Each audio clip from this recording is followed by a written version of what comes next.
আবারও এক জনতার সেবক পুলিশ ভাই ডিউটিতে যাবার সময় ঘাতক ট্রাক চালক পেছন থেকে চাপা দিয়ে পালিয়ে গেল। এতে তখনই জায়গায় শেষ পুলিশ ভাইটি। জানা যায়, টাঙ্গাইলের বাসাইলে ট্রাক চাপায় মোটরসাইকেল আরোহী ইউনুস আলী নামের এক পুলিশ কর্মকর্তা নিহত হয়েছেন। শনিবার দুপুর 2:30টার দিকে ঢাকা টাঙ্গাইল বঙ্গবন্ধু সেতু মহাসড়কের উপজেলার গুল্লা সরকারি প্রাথমিক বিদ্যালয়ের সামনে দুর্ঘটনাটি ঘটে। নিহত ইউনুস আলী এসআই হিসেবে কেরানীগঞ্জ থানায় কর্মরত ছিলেন। তিনি সিরাজগঞ্জ জেলার চৌহালি উপজেলার বাগুটিয়া গ্রামের বাসিন্দা। পুলিশ ও স্থানীয়রা জানান, ইউনুস আলী কেরানীগঞ্জ থানায় এসআই হিসেবে কর্মরত থাকার আগে 3 বছর টাঙ্গাইল থানায় কর্মরত ছিলেন। সেই সুবাদে তার পরিবার পূর্বের বাসা টাঙ্গাইল মডেল থানার পাশেই বসবাস করেন।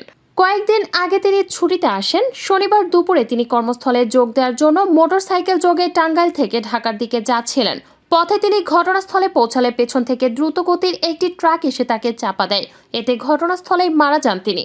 বাসাইল থানার ওসি মোহাম্মদ মাজহারুল আমিন বলেন, নিহতের লাশ উদ্ধার করে গোড়াই হাইওয়ে থানায় রাখা হয়েছে। আইনি প্রক্রিয়া শেষে লাশ স্বজনদের কাছে হস্তান্তর করা হবে। ট্রাকটি চিহ্নিত করে চালককে আইনের আওতায় আনতে পুলিশ কাজ করছে।